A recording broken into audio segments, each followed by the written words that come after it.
ago. For 55 days in Portland, Oregon, we've seen lawlessness, anarchy, and destruction that threatens peace in our streets and the safety of our fellow American citizens and the safety of our brave law enforcement officers. Yet some Democrats and some in the media continue to ignore reality. As Portland's Democrat Mayor Ted Wheeler tweeted, quote, "What I saw last night was powerful in many ways. I listened, heard, and stood with the protesters, and I saw what it means when the federal government unleashes paramilitary forces against its own people." That was a quote from the Democrat mayor, who quite literally stood in the middle of a riot as violent protesters attacked a federal building. That is appalling, and Mayor Wheeler's clearly failing at his duty to protect his streets and his city there in Portland. The federal government has a sworn duty to uphold the laws of the United States. Through field offices and federal facilities across the country, these agents protect and serve the American people. Yet the rhetoric of the left undermines our justice system, with Nancy Pelosi calling them stormtroopers, Jim Clyburn calling them the Gestapo, and Wheeler using the term paramilitary forces. Under President Trump, violent crime rates in America finally began to fall. Rhetoric like this cannot be allowed to set us back.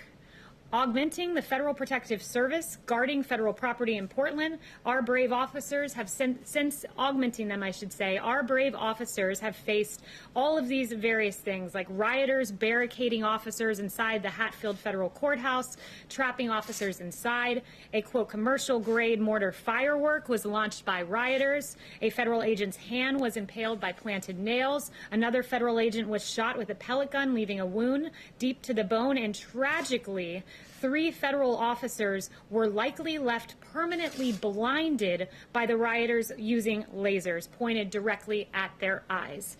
These are not the actions of so-called peaceful protesters, and the Trump administration will not stand by and allow anarchy in our streets. Law and order will prevail, and I have a short video for you because I want it to be real what is happening right now in Portland. So if we could play that video, that'd be great.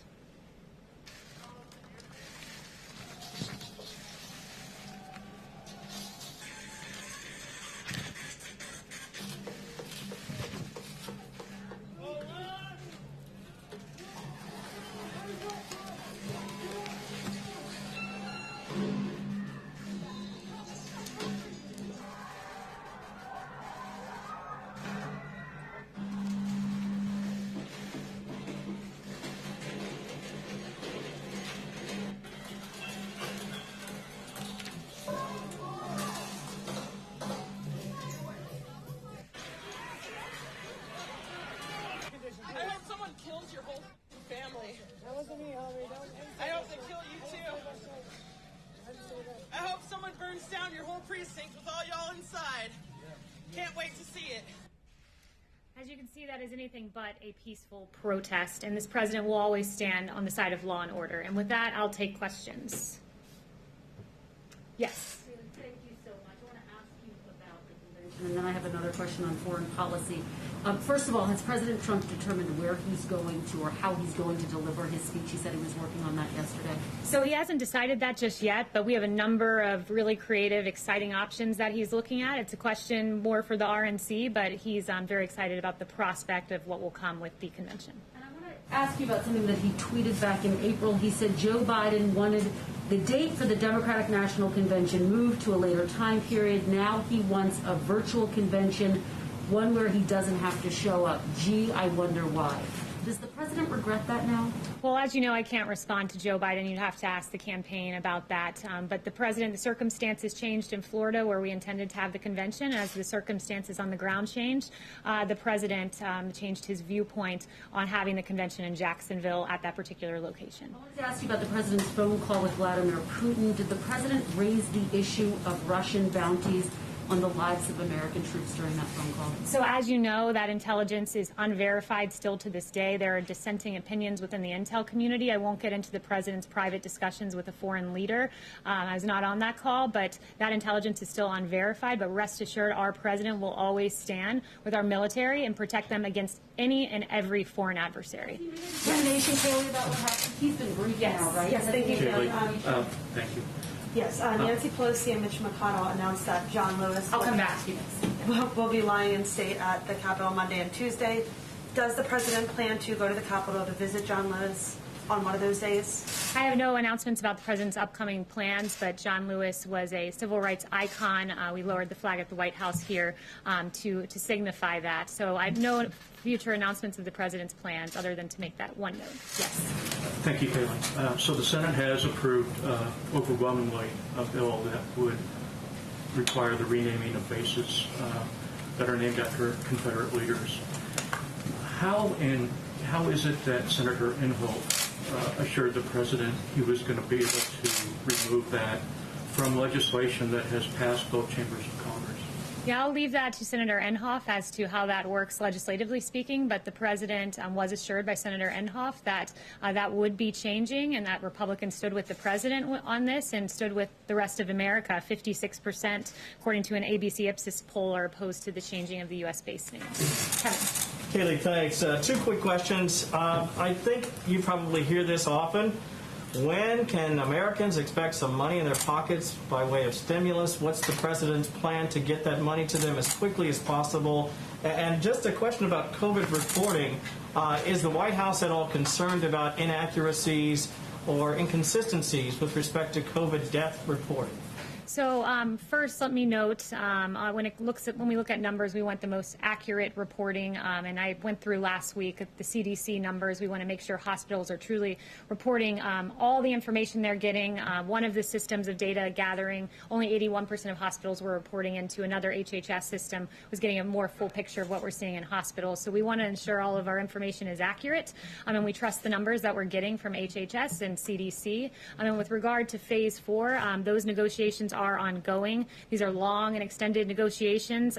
We feel that it's very important from the White House to address unemployment insurance in particular, and also money for schools and ensuring that the money for schools enables students to make school choices like actually going to a physically open school. So right now that's where the discussions lie at the moment. One more quick one very quickly. Drug pricing is so critical to America's seniors. Often you hear terrible stories, frankly, about people having to ration drugs because of the incredible cost.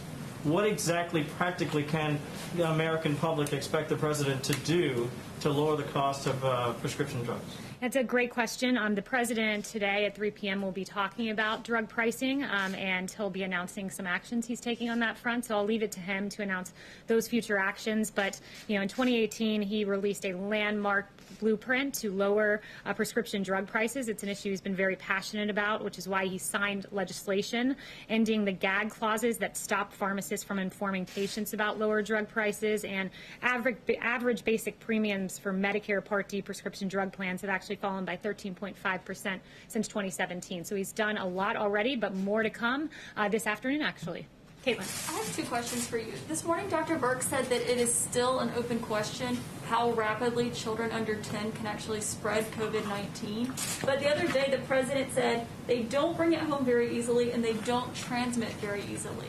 So shouldn't we figure out which one of those it is before kids go back to school? So let me give you two answers to this. First, I would point you to CDC guidelines that said based on current data, the rate of infection among younger school children and from students to teachers has been low, especially if proper precautions are followed. There have also been few reports of children being the primary source of COVID-19 transmission among family members. That's where the data currently stands. But that being said, even if there is transmission and later studies come out, let's say, we believe that students should be going back to school because the effect on a child, we know scientifically, they are not affected in the same way as an adult. Again, I'd point you to CDC guidelines on this that says the best available evidence indicates if children become infected, they are far less likely to suffer severe symptoms. Death rates among school-age children are much lower than among adults and far lower than during the H1N1 pandemic, for instance, when schools remained open. Yeah, and Dr. Burks noted that today, unless kids have an underlying condition, but she said they do not know how rapidly they can spread it still if they're under 10, and that's one of the president's top advisors. So on the transmission point, I point you again to the CDC, but I would also say that it is our firm belief that our schools are essential places of business, if you will, that our teachers are essential personnel. You all here are considered essential workers, which is why you were coming into the briefing room every day during the pandemic. Our meat packers were meat packing because they were essential workers. Our doctors were out there treating because they're essential workers, and we believe our teachers are essential. Particularly, I pore over the data on schools often, and the one thing that really stuck out to me, I read through the entirety of the CDC guidelines, was that I talk about child abuse often, and 1 in 5 cases being reported in schools. Well, the CDC guidelines went on to say there has not just been a sharp decline in reports of suspected maltreatment, but tragically a notable increase in evidence of child abuse when children are seen for services during the pandemic. For example, in Washington, D.C., Child and Family Services Agency recorded a 62% decrease in child abuse reporting calls between mid-March and April compared to the same time period in 2019, but saw more severe presentation of child abuse cases in emergency rooms. That's a tragedy, and our schools must reopen. Okay, my question was about transition rates. But anyway, my second question is also on the president's call with the Russian president yesterday. Today, the nation's top counterintelligence official said that Russia is one of 3 countries that is actively working to interfere in our election. Did the president bring up election interference on the call with the Russian president yesterday? Again, I wasn't on the call, but the president... I was not on the call. The president has taken more actions for election security than his predecessor, who gave a stand-down order when he learned about election interference. Susan Rice gave that stand-down order. Obama's intel chief even confirmed that stand-down order was given. By contrast, we've given a ton of funding to election security. We take our election seriously, and we believe in election integrity. My question is, did President Trump bring it up on the call? Justin, I was not on the call, Caitlin. Stop filibustering. Justin, let your colleagues ask questions. Justin, okay, Justin no longer has a question. Anyone else? Kayleigh, Kayleigh. Okay. around 20 million Americans are receiving expanded uninsurance benefits, and some are going to receive the last of those checks tomorrow. Have Senate Republicans in the White House settled on a plan yet to extend UI? If so, can you explain what that plan is? And if not, did you wait too long to try to sort this out? Those discussions are still ongoing, and I'm not going to get in the middle of the negotiation, other than to say, when I answered Kevin's question up here, I said that our priority right now is we feel it's very important to address extending those unemployment insurances, and how that looks, I'll leave it to them, but that is, unemployment insurance is a top priority for us right now. China ordered the closing of one of our diplomatic facilities there in retaliation for what happened in Texas. We haven't really heard from the White House. If you could spell out specifically why you guys decided to close the Houston facility. I know that there's obviously broad complaints that you've raised for weeks with China, but why Houston specifically? And secondly, if you had a reaction to the steps China took. Yes, our action to direct the closure of the PRC Consulate General in Houston was taken to protect American intellectual property and Americans' private information. For years, the CCP has undertaken a whole-of-society effort to steal American technology and intellectual property for commercial gain, and many of those activities are directed from PRC diplomatic facilities, and we urge the CCP to cease these malign actions rather than engage in tit-for-tat retaliation. So that's where we stand on that. Yes. Kayleigh, the president's tone on the virus this week seems to have changed. He's advocated a few different times for Americans to wear masks. He said that the virus or the pandemic would get worse before it gets better. He canceled most of the convention, or certainly the Florida part, yesterday. All of these things were bad 2 months ago, even longer than that, and the science on masking has been clear for several months. What changed this week? Why did his tone change?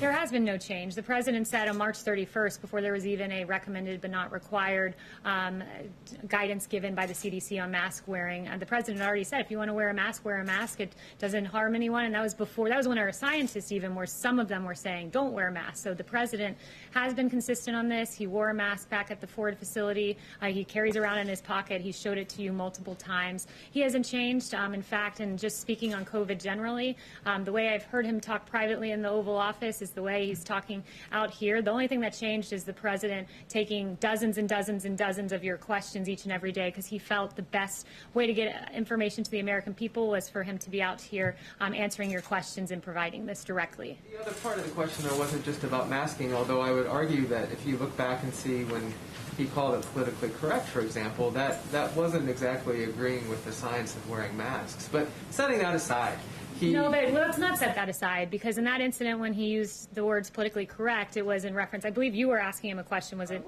And right, and you were standing outside and you'd been tested and you were wearing a mask and he couldn't hear your question, so he asked for you momentarily to pull down the mask. So that was the specific context, and context does matter here.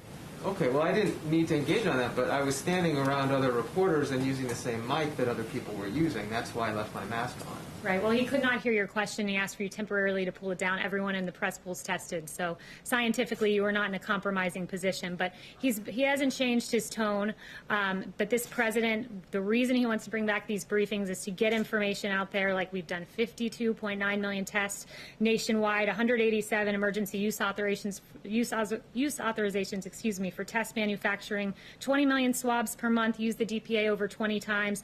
All of these great successes of this administration, like distributing 31,000 cases of remdesivir, enough to treat nearly 200,000 patients. None of this is getting covered. And you've got the best messenger, the duly elected president of the United States, talking directly to the American people and getting extraordinary ratings as they tune in to get information from their leaders. My question wasn't about John. that last piece. I just want to clarify one thing, Kayleigh. Okay, John no longer has a question. Anyone else? I just want to clarify.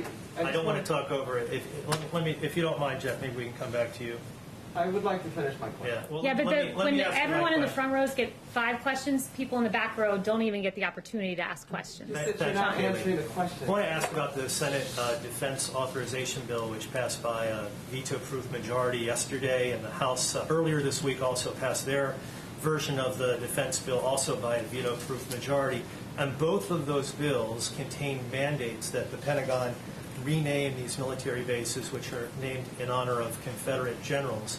I want to ask you, does the president believe that his position, which we're all familiar with, it's helpful in terms of recruitment, specifically for African Americans? Explain how that position will help recruit African Americans in an all-volunteer military force. The president stands with the American people. 56% don't want to see the bases' names changed. Where he stands is in a place where many soldiers who have lost their lives overseas, the last ground that they saw were these bases, and by changing their names, he believes that it is not appropriate that those soldiers who lost their lives to be told that the ground that they left. I'm familiar with his position, and you just restated it very well, but I'm asking you specifically, how is this helpful for an African American who wants to volunteer for our all-volunteer military forces to go to a base that's named for a Confederate general that worked to still put and keep in place slavery, which impacted their ancestors? Because the bases are not known for the generals they're named after. The bases are known for the heroes within it, the great Americans, black, white, Hispanic, of every race who have died on behalf of this great country. And 56% of the nation agrees with the president. Your position that Yes. it won't impact Yes. then, it won't impact in any way recruitment is what your position is. Next question. I've Is that a already yes answered that or one no? twice. It's just a yes or no. Kayleigh, I want to circle back to school choice, which you mentioned a few minutes ago. So that means shifting the potential for shifting federal funds away from schools that don't open, so that parents can use those funds for homeschooling or for private schooling. The president vehemently opposes defunding police. Why is defunding public schools okay? So the president has never wanted to take money away from schools, take money away from education. It is about keeping it with the child. The purpose of school funding is to educate a child. The child, if a school is closed, loses the opportunity to receive education and needed social services. I put up the chart a few weeks ago from McKinsey & Co. That showed that the student most impacted is the low-income student who's in a low-income community and doesn't have the resources as some other students. So that student should not be deprived of an educational opportunity and forever never be able to recover the deficit that child has had by being out of school for an entire year or more. The schools in those underserved communities also are the ones that generally have terrible ventilation. They need the most money for upgrading.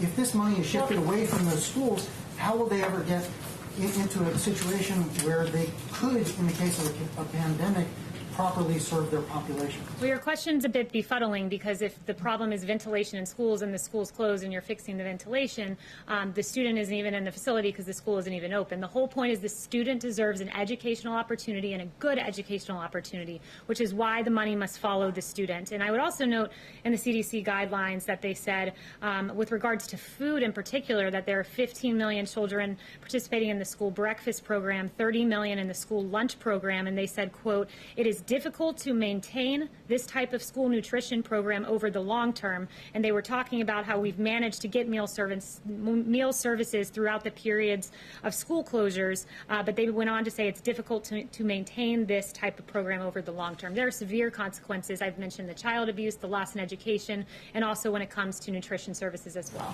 Yes. Kayleigh, with the payroll tax cut now off the table, is there anything that the White House considers a red line in negotiations with Democrats? And then also I have another question. Yeah, I'm not going to get into red lines. These negotiations are ongoing, and I'm not in the middle of them, so I'll wait to find out what the conclusions of those negotiations are. But I would just signal what I said at the top of this briefing about unemployment insurance being very important. And then President Trump called off the convention in Florida, citing safety.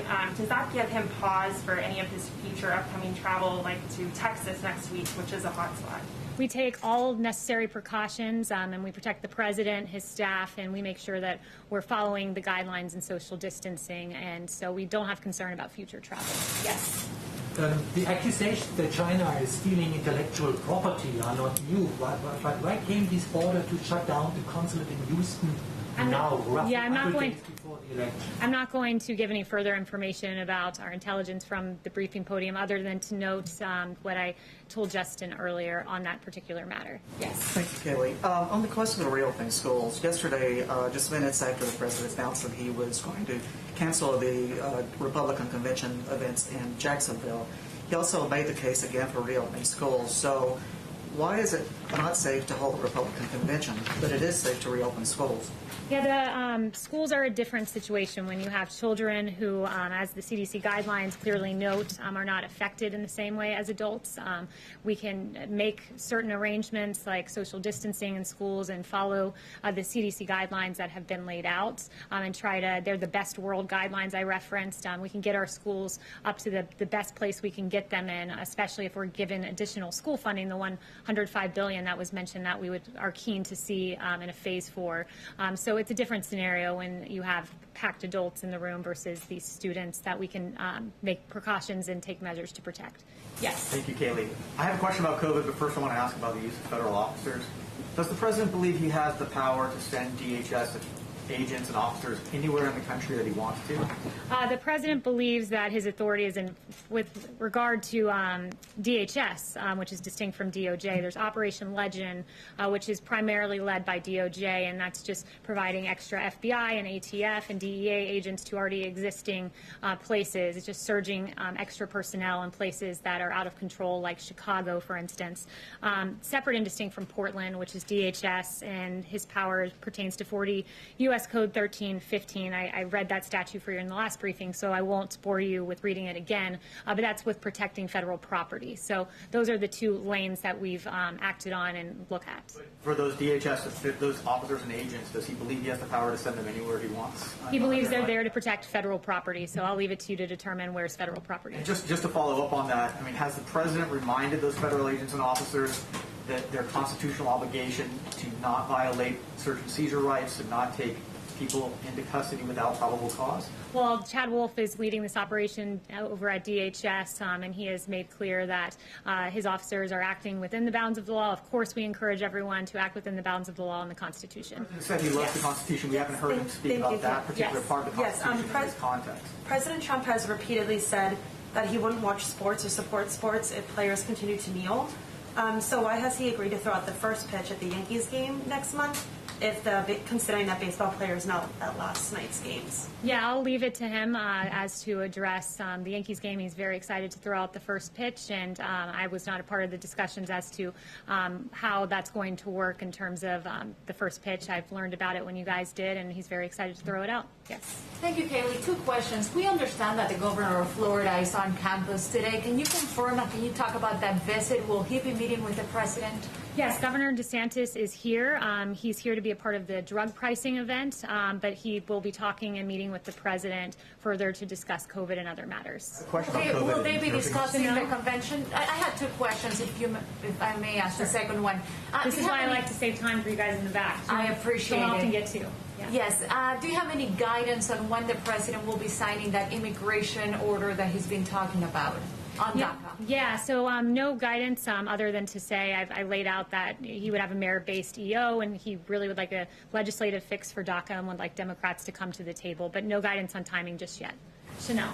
Thank you, Kayleigh. On federal law enforcement efforts, namely Operation Legend, we're talking about funding for a lot of these programs. Anytime we're talking about federal anything, we should be talking about the money behind it. So with Operation Legend, it appears to be filling a law and order void in majority Democrat cities. So given this fact, in terms of the funding, would the citizen of, say, Springfield, Missouri be called to pay for the security and the federal protections of the incompetence of Chicago, Illinois? Is that something that has been discussed as far as funding for Operation Legend? I'm not aware of that being discussed in particular. I think where the president's head is at right now is, you look across the country and it is Democrat streets where you're seeing a lot of this lawlessness. In Minneapolis, murders have spiked 94%. Philadelphia, murders have spiked 27% over a year ago. New York City, 277% increase in shootings over a year ago. Chicago, the most egregious, 414 people killed, 50% increase over a year ago. We saw under President Obama, violent crime started to tick up, started to come down under this president. He restored law and order. And then this defund the police movement has been an absolute travesty. And it's why you have 67% of black Americans who worry that the criticism of police will cause police to pull back. So this president is looking at this in a saving lives lens. I want to save lives. I'll put federal money in, as he did. Financial assistance was announced with AG Barr, and also additional manpower. He's very keen on seeing the violence in our streets end. He wants to protect the people of this country when derelict Democrat mayors and governors do not. And he's also appalled by cancel culture, and cancel culture specifically as it pertains to cops. We saw a few weeks ago that Paw Patrol, a cartoon show about cops, was canceled. The show Cops was canceled. Live PD was canceled. Lego halted the sales of their Lego City police station. It's really unfortunate because I stand with, and the president stands with, the 63% of Americans who think police officers are one of the most important jobs in this country. That's 63%. And with that, Caroline Levitt, one of our great assistant press secretaries, today went to great pains to make contact with the Southold Police Department in Suffolk County. We saw a very touching video that we loved, and she got the approval of the police department and the parent to show this video because I think this is emblematic of where America stands with regard to our police. So if you wouldn't mind playing that video, that'd be great.